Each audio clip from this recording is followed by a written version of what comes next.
तो जय हिंद साथियों, आज की इस वीडियो में देखने वाले हैं फिजिक्स के प्रकाश के परावर्तन के नियम के बारे में देखने वाले हैं फ्रेंड्स। यानी प्रकाश के परावर्तन को पूरा इस वीडियो में पूरी डिटेल के साथ जानकारी देंगे फ्रेंड्स। तो इस वीडियो को शुरू से लेकर एंड तक जरूर देखिएगा। इससे जो भी क्वेश्चन होगा सभी चीज़ों के बारे में इस वीडियो में पूरी डिटेल के साथ जानकारी देंगे फ्रेंड्स। और ये सभी प्रतियोगिता परीक्षा के लिए उपयोगी होगा, इसलिए इस वीडियो को शुरू से लेकर एंड तक जरूर देखिएगा। चैनल पर नए तो चैनल को सब्सक्राइब जरूर से कर लीजिएगा। वीडियो को लाइक नहीं किया तो वीडियो को लाइक जरूर से कर दीजिएगा। तो चलिए फ्रेंड्स, फटाफट से वीडियो को शुरू करते हैं। सिलेक्टिव क्वेश्चन है जो आपके एग्जाम में पूछा जा सकता है, उसी क्वेश्चन को लेकर आए फ्रेंड्स। तो इस वीडियो को शुरू से लेकर एंड तक जरूर देखिएगा। तो चलिए फ्रेंड्स, फटाफट से वीडियो को शुरू करते हैं। तो चलिए फ्रेंड्स, फटाफट से एक नंबर क्वेश्चन शुरू करते हैं। 50 MCQ प्रश्न है जो आपके एग्जाम में पूछा जा सकता है, जो सिलेक्टिव है, जो आपके एग्जाम में पूछा जा सकता है। तो चलिए फ्रेंड्स, फटाफट से एक नंबर क्वेश्चन शुरू करते हैं। अगर अभी तक वीडियो को लाइक नहीं किया तो आपसे रिक्वेस्ट हो कि वीडियो को लाइक जरूर से कर दीजिएगा। चैनल पर नया तो चैनल को सब्सक्राइब जरूर से कर दीजिएगा। ये आपका प्रकाश के परावर्तन के पूरा इस वीडियो में पूरा क्लियर हो जाएगा। तो चलिए फ्रेंड्स, एक नंबर क्वेश्चन शुरू करते हैं। तो एक नंबर में पूछा गया था, ये सिलेक्टिव है जो आपके एग्जाम में पूछा जा सकता है, हर एक एग्जाम में पूछा जा सकता है। ये सभी प्रतियोगिता परीक्षा के लिए उपयोगी होगा, इसलिए इस वीडियो को शुरू से लेकर एंड तक जरूर देखिएगा। एक नंबर क्वेश्चन में पूछा गया था फ्रेंड्स, परावर्तन का नियम किस पर आधारित है। तो परावर्तन के नियम किस पर आधारित है, तो तरंग सिद्धांत पर आधारित है। Option B the correct answer हो जाएगा, तरंग सिद्धांत इसका करेक्ट आंसर हो जाएगा। नेक्स्ट क्वेश्चन देखते हैं फ्रेंड्स। तो नेक्स्ट यहाँ पर 2 नंबर क्वेश्चन में पूछा था, परावर्तन के नियम में आपतन कोण बराबर होता है। तो आपतन कोण बराबर क्या होता है, तो परावर्तन कोण होता है। Option A the correct answer हो जाएगा, परावर्तन कोण इसका करेक्ट आंसर हो जाएगा। नेक्स्ट क्वेश्चन देखते हैं फ्रेंड्स। तो नेक्स्ट यहाँ पर 3 नंबर क्वेश्चन में पूछा था, दर्पण की सतह कैसी होती है। तो बिल्कुल ये फ्रेंड्स आपके एग्जाम में पूछा गया है क्वेश्चन। तो दर्पण की सतह कैसी होती है, तो इसका करेक्ट आंसर हो जाएगा धातु की होती है। ये भी सही है, ठीक ना। चमकदार परावर्तन यानी उपयुक्त में सभी हो जाएगा, सभी सही है। तो option D the correct answer हो जाएगा। नेक्स्ट क्वेश्चन देखते हैं फ्रेंड्स। तो नेक्स्ट यहाँ पर 4 नंबर क्वेश्चन में पूछा था, समतल दर्पण से बनने वाली प्रतिमा होती है। तो समतल दर्पण से बनने वाली प्रतिमा कैसी होती है, तो इसका करेक्ट आंसर हो जाएगा आभासी और सीधी। Option B the correct answer हो जाएगा। समतल दर्पण से पूछे फ्रेंड्स तो आभासी और सीधा हो जाएगा।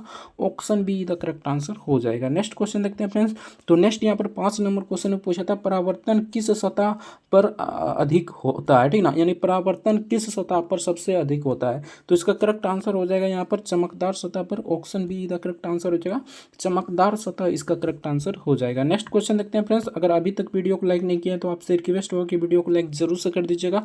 चैनल पर अगर नया है तो चैनल को भी सब्सक्राइब जरूर से कर लीजिएगा। 6 नंबर क्वेश्चन में पूछा गया था फ्रेंड्स, यदि आपतन कोण 30 डिग्री हो तो परावर्तन कोण कितना होगा। अगर यानी कि आपतन कोण 30 डिग्री है तो परावर्तन कोण कितना होगा, तो ये भी 30 डिग्री होगा फ्रेंड्स। तो option B the correct answer हो जाएगा, 30 डिग्री इसका करेक्ट आंसर हो जाएगा। नेक्स्ट क्वेश्चन देखते हैं फ्रेंड्स। तो नेक्स्ट यहाँ पर 7 नंबर क्वेश्चन में पूछा था, कार के हेडलाइट में किस दर्पण का प्रयोग किया जाता है। जैसा कि फ्रेंड्स आप सभी को पता होगा, कार के हेडलाइट में किस दर्पण का प्रयोग किया जाता है। तो बहुत ही सिंपल क्वेश्चन है फ्रेंड्स, और हर एक एग्जाम में पूछा गया है, ठीक ना। Option see the correct answer हो जाएगा, अवतल दर्पण का प्रयोग किया जाता है। नेक्स्ट क्वेश्चन देखते हैं फ्रेंड्स। तो नेक्स्ट यहाँ पर 8 नंबर क्वेश्चन में पूछा था, दर्पण में वस्तु और उसकी प्रतिमा के बीच की दूरी कितनी होती है। तो इसके बीच की दूरी कितनी होती है फ्रेंड्स, तो ये समान होती है। Option A the correct answer हो जाएगा, समान इसका करेक्ट आंसर हो जाएगा। नेक्स्ट क्वेश्चन देखते हैं फ्रेंड्स। तो नेक्स्ट यहाँ पर 9 नंबर क्वेश्चन में पूछा था, प्रकाश का परावर्तन किस प्रकार की घटना है। तो प्रकाश की परावर्तन किस प्रकार की घटना है, तो ये सतही घटना है। Option B the correct answer हो जाएगा, सतही घटना इसका करेक्ट आंसर हो जाएगा। नेक्स्ट क्वेश्चन देखते हैं फ्रेंड्स। तो नेक्स्ट यहाँ पर 10 नंबर क्वेश्चन में पूछा था, पेरिस्कोप किस दर्पण से कार्य करता है। तो किस दर्पण से कार्य करता है फ्रेंड्स, तो ये समतल दर्पण से कार्य करता है। Option see the correct answer हो जाएगा, समतल दर्पण इसका करेक्ट आंसर हो जाएगा। अब यहाँ से फ्रेंड्स आपका वन लाइनर क्वेश्चन है, जो आपके एग्जाम में डायरेक्ट पूछा जाता है, वो वन लाइनर प्रश्न है। तो चलिए फ्रेंड्स, वन लाइनर प्रश्न देख लेते हैं। 10 प्रश्न था आपका MCQ, ठीक ना।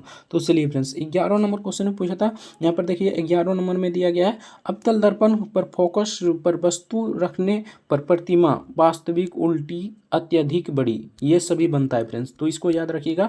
3 क्वेश्चन इसी में आपको सेलेक्ट हो जाता है, ठीक ना, इसी में कंप्लीट हो जाता है। जैसे कि पूछ लेगा कि अवतल दर्पण पर फोकस पर वस्तु रखने पर प्रतिमा कैसी बनती है, लिख देगा वास्तविक, उल्टी, अत्यधिक बड़ी। एक ऑप्शन दे देगा, तो एक ऑप्शन आपको मारना है। नेक्स्ट क्वेश्चन देखते हैं फ्रेंड्स। तो नेक्स्ट यहाँ पर 12 नंबर क्वेश्चन में पूछा था, उत्तल दर्पण की प्रतिमा हमेशा कैसी होती है। तो उत्तल दर्पण की प्रतिमा हमेशा यहाँ पर आभासी, सीधी और छोटी होती है। तो इसे भी फ्रेंड्स याद रखिएगा, ये भी आपके लिए बहुत ही इंपॉर्टेंट है, इससे भी आपका एक प्रश्न बन जाएगा।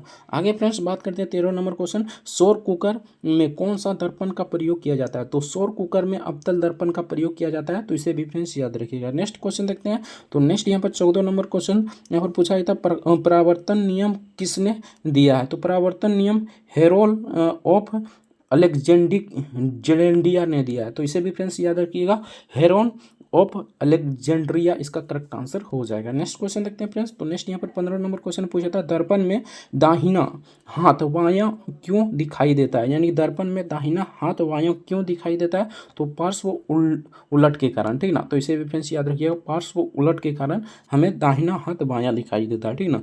नेक्स्ट क्वेश्चन देखते हैं फ्रेंड्स। तो नेक्स्ट यहाँ पर 16 नंबर क्वेश्चन में पूछा गया था, दंत चिकित्सा किस दर्पण का प्रयोग किया जाता है? यानी दंत चिकित्सा में किस दर्पण का प्रयोग किया जाता है? तो इसमें भी अवतल दर्पण का प्रयोग किया जाता है। नेक्स्ट क्वेश्चन देखते हैं फ्रेंड्स, वाहन के रियर व्यू मिरर यानी कि जो साइड मिरर कहते हैं, ठीक ना, उसमें कौन सा दर्पण का प्रयोग किया जाता है? तो उत्तल दर्पण। और यही पूछ लेगा हेडलाइट में, तो हेडलाइट में अवतल दर्पण का प्रयोग किया जाता है। और पूछ लेगा यानी कि साइड मिरर में, तो साइड मिरर में उत्तल दर्पण का प्रयोग किया जाता है। तो इसे फ्रेंड्स याद रखिएगा, बहुत ही इंपॉर्टेंट है, आपके एग्जाम में पूछा जा सकता है। नेक्स्ट क्वेश्चन देखते हैं फ्रेंड्स। तो नेक्स्ट यहाँ पर 18 नंबर क्वेश्चन पूछा था, अवतल दर्पण का फोकस हमेशा कहाँ पर होती है? तो अवतल दर्पण का फोकस हमेशा वास्तविक बिंदु पर होता है, तो इसे भी फ्रेंड्स याद रखिएगा। नेक्स्ट क्वेश्चन देखते हैं 19 नंबर क्वेश्चन। तो 19 नंबर में पूछा था, उत्तल दर्पण का फोकस हमेशा होती है तो आभासी बिंदु पर होता है। नेक्स्ट क्वेश्चन देखते हैं फ्रेंड्स 20 नंबर में, सूर्य ग्रहण में प्रयोग होने वाला दर्पण कौन सा है? तो सूर्य ग्रहण जब लगता है उस समय कौन सा दर्पण प्रयोग होता है? तो इसका करेक्ट आंसर हो जाएगा अवतल दर्पण, तो इसे फिर फ्रेंड्स याद रखिएगा। नेक्स्ट क्वेश्चन देखते हैं फ्रेंड्स। तो नेक्स्ट यहाँ पर 21 नंबर क्वेश्चन में पूछा गया था, ये बहुत बार एग्जाम में पूछा गया है, ठीक ना, प्रकाश के परावर्तन के कितने नियम है? तो 2 नियम है, इसे फ्रेंड्स याद रखिएगा, ये आपसे ऑब्जेक्टिव और सब्जेक्टिव दोनों में पूछ लेता है, ठीक ना, तो इसे भी फ्रेंड्स याद रखिएगा, प्रकाश के परावर्तन के कितने नियम है? तो 2 नियम है। नेक्स्ट क्वेश्चन देखते हैं फ्रेंड्स, समतल दर्पण में प्रतिमा हमेशा का आकार कितना होता है? ठीक ना, समतल दर्पण में प्रतिमा का आकार कितना होता है? तो यहाँ पर देख सकते हैं कैसा होता है, तो वस्तु के बराबर होता है, तो इसे भी फ्रेंड्स याद रखिएगा। नेक्स्ट देखते हैं। नेक्स्ट यहाँ पर पूछा गया था 23 नंबर में, परावर्तन की खोज किसने किया था? तो परावर्तन की खोज यूक्लिड ने किया था, तो इसे भी फ्रेंड्स याद रखिएगा। नेक्स्ट देखते हैं, प्रत्यक्षदर्शी किस सिद्धांत पर कार्य करता है? तो प्रत्यक्षदर्शी यहाँ पर परावर्तन के सिद्धांत पर काम करता है। नेक्स्ट क्वेश्चन देखते हैं फ्रेंड्स। तो नेक्स्ट यहाँ पर 25 नंबर क्वेश्चन देखते हैं। तो 25 नंबर में पूछा था, प्रकाश की गति किस पर निर्भर नहीं करती है? तो प्रकाश की गति किस पर निर्भर नहीं करती है? तो वो परावर्तन के कोण पर निर्भर नहीं करती है, बाकी सभी पर करती है फ्रेंड्स, ठीक ना, तो इसे फ्रेंड्स याद रखिएगा, परावर्तन के कोण पर निर्भर नहीं करती है।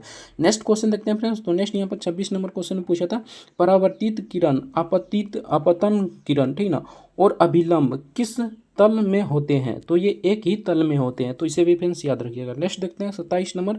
तो 27 नंबर पूछा था,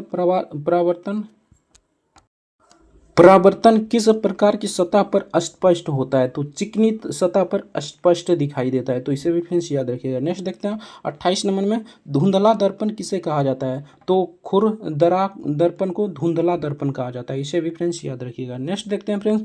तो नेक्स्ट यहाँ पर पूछा गया था 29 नंबर क्वेश्चन में, धूप में खड़ा व्यक्ति अपनी छाया क्यों नहीं देखता है? तो अपनी छाया क्यों देखता है, ठीक ना, तो क्यों देखता है? तो यहाँ पर देखिए, प्रकाश की सीधी रेखा में चलने और परावर्तन से, ठीक ना, परावर्तन से, इसी के कारण देखता है, ठीक ना, तो इसे भी फ्रेंड्स याद रखिएगा, आपसे पूछा जा सकता है। 30 नंबर क्वेश्चन देखते हैं फ्रेंड्स। तो 30 नंबर में पूछा था, परावर्तन का व्यवहारिक उपयोग कहाँ है, ठीक ना, यानी परावर्तन के व्यवहारिक उपयोग पेरिस्कोप में किया जाता है, दूरबीन में किया जाता है, हेडलाइट में किया जाता है, तो तीनों को याद रखिएगा फ्रेंड्स, तीनों आपसे पूछ लेगा, एक ऑप्शन दे देगा तो एक ऑप्शन आपको मारना है, बाकी तीनों दे देगा, एक गलत दे देगा और यहाँ पर नहीं पूछ देगा, तो इस प्रकार भी आप मार सकते हैं, ठीक ना, पूरी डिटेल के साथ।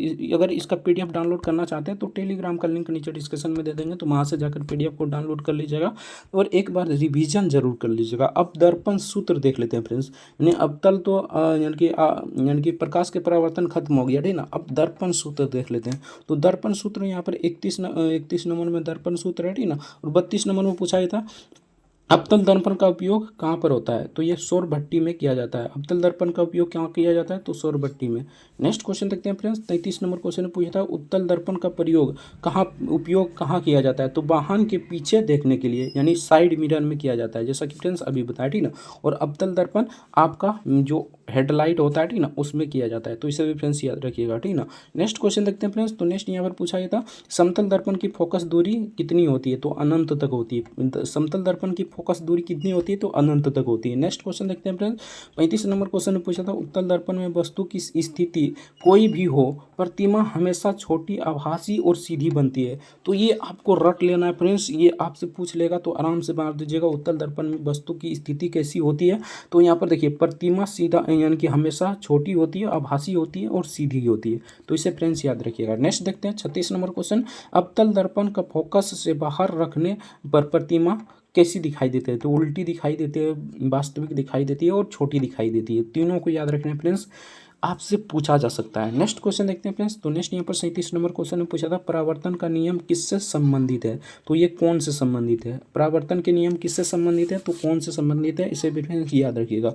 38 नंबर क्वेश्चन में पूछा था समतल दर्पण से बनने वाली प्रतिमा का प्रकार होता है? तो आभासी होता है। नेक्स्ट क्वेश्चन देखते हैं फ्रेंड्स 39 नंबर क्वेश्चन में आपतन कोण और परावर्तन कोण की माप कौन करता है? तो यह अभिलंब से होता है, ठीक ना। तो इसे भी फ्रेंड्स याद रखिएगा, अभिलंब से इसका करेक्ट आंसर हो जाएगा। नेक्स्ट क्वेश्चन देखते हैं फ्रेंड्स। तो नेक्स्ट यहाँ पर 40 नंबर क्वेश्चन पूछा था परावर्तन का कोण किस पर निर्भर करता है? तो परावर्तन का कोण आपतन कोण पर निर्भर करता है। इसे भी फ्रेंड्स याद रखिएगा। नेक्स्ट क्वेश्चन देखते हैं फ्रेंड्स। तो नेक्स्ट यहाँ पर पूछा गया था 41 नंबर क्वेश्चन 90 डिग्री पर आपतन होने पर परावर्तन कोण का कितना होगा, ठीक ना। यानी कि 90 डिग्री पर आपतन कोण रहता है तो परावर्तन कोण कितना होगा? तो 90 डिग्री ही होगा, ठीक ना। नेक्स्ट क्वेश्चन देखते हैं फ्रेंड्स। समतल दर्पण में प्रतिमा का अंतराल होती है तो वस्तु की दूरी से होती है, ठीक ना। तो इसे भी फ्रेंड्स याद रखिएगा, यहाँ पर पूछ रहा है समतल दर्पण में प्रतिमा का अंतराल वस्तु की दूरी से होता है। नेक्स्ट क्वेश्चन देखते हैं फ्रेंड्स। टॉर्च में कौन सा दर्पण का उपयोग किया जाता है? टॉर्च हो गया, ठीक ना। उसके बाद गाड़ी का हेडलाइट हो गया, मोटरसाइकिल का ये हेडलाइट हो गया, ये सब में आपका अवतल दर्पण का प्रयोग किया जाता है। और जो साइड मिरर होता है, ठीक ना, उसमें आपका उत्तल दर्पण का प्रयोग किया जाता है। तो इसे फ्रेंड्स याद रखिएगा, टॉर्च में कौन सा दर्पण का उपयोग किया जाता है? तो अवतल दर्पण का प्रयोग किया जाता है। नेक्स्ट क्वेश्चन देखते हैं फ्रेंड्स। तो नेक्स्ट यहाँ पर 44 नंबर क्वेश्चन में पूछा था बाल संवरने वाला दर्पण कौन सा है? तो अवतल दर्पण ही है, ठीक ना। तो इसे भी फ्रेंड्स याद रखिएगा, आपसे पूछ लेगा तो आराम से मार दीजिएगा। नेक्स्ट क्वेश्चन देखते हैं फ्रेंड्स। तो नेक्स्ट यहाँ पर 45 नंबर क्वेश्चन पूछा था उत्तल दर्पण की वक्रता किस ओर होती है? यानी वक्रता किस ओर होती है? तो बाहर होती है, ठीक ना, बाहर की ओर होती है। तो इसे भी फ्रेंड्स याद रखिएगा। 46 नंबर क्वेश्चन में पूछा था अवतल दर्पण की वक्रता किस ओर होती है? तो अवतल दर्पण में आपका अंदर की ओर होती है, ठीक ना। उत्तल में बाहर की ओर और यहाँ पर देखिए अवतल में अंदर की ओर। नेक्स्ट क्वेश्चन देखते हैं फ्रेंड्स। 47 नंबर क्वेश्चन पूछा था परावर्तन में प्रकाश की कौन सी मात्रा बदलती है? तो दिशा बदलती है। इसे भी फ्रेंड्स याद रखिएगा, ये दिशा बदलती है। तो चलिए फ्रेंड्स यहाँ पर आपका समाप्त हो जाता है। यहाँ पर और 3 क्वेश्चन है, ठीक ना। तो यहाँ पर 48 नंबर क्वेश्चन में पूछा था परावर्तन में कौन सा गुण अपरिवर्तित रहता है, ठीक ना। तो प्रकाश में कौन सा गुण अपरिवर्तित रहता है? तो वेग और तरंगदैर्ध्य ये अपवर्तित रहता है, ठीक ना। यानी कि वेग अपवर्तित रहता है। नेक्स्ट क्वेश्चन देखते हैं फ्रेंड्स। तो नेक्स्ट यहाँ पर 49 नंबर क्वेश्चन में पूछा था परावर्तन और अपवर्तन में क्या समान है? तो दोनों में नियम कौन से संबंधित है, ठीक ना। यानी दोनों में नियम कौन से संबंधित है, इसीलिए ये समान है, ठीक ना। नेक्स्ट क्वेश्चन देखते हैं फ्रेंड्स। विज्ञान में लॉ ऑफ रिफ्लेक्शन कितने नियम है? यानी किसके कितने नियम है? तो 2 नियम है। तो आज की इस वीडियो में इतना ही फ्रेंड्स। 50 MCQ प्रश्न, 10 MCQ प्रश्न था। उसके बाद यहाँ पर 40 को आपका क्या था? तो यहाँ पर देखिए वन लाइनर क्वेश्चन था, जो आपके लिए बहुत ही इंपॉर्टेंट और सेलेक्टिव है। अगर इसको देख लेते हैं तो आपका प्रकाश के परावर्तन से आपका MCQ प्रश्न पूछेगा तो डेफिनेटली आप सॉल्व कर दीजिएगा। तो आज की इस वीडियो में इतना ही फ्रेंड्स। मिलते हैं नेक्स्ट वीडियो में किसी नेक्स्ट टॉपिक के साथ। तब तक के लिए जय हिंद, जय भारत, वंदे मातरम। वीडियो कैसा लगा कमेंट करके जरूर बताइए। PDF डाउनलोड करना चाहते हैं तो टेलीग्राम का लिंक नीचे डिस्क्रिप्शन में दिया होगा, तो वहाँ से जाकर PDF को डाउनलोड कर अपने कॉपी में जरूर उतार लीजिएगा। और इसको याद कर लेते हैं तो आपका एक भी MCQ प्रश्न इससे नहीं छूटने वाला, यानी कि ऑब्जेक्टिव क्वेश्चन एक भी नहीं छूटने वाला। आज की इस वीडियो में इतना ही। मिलते हैं नेक्स्ट वीडियो में किसी नेक्स्ट टॉपिक के साथ। तब तक के लिए जय हिंद, जय भारत, वंदे मातरम। वीडियो देखने के लिए आपका बहुत बहुत धन्यवाद।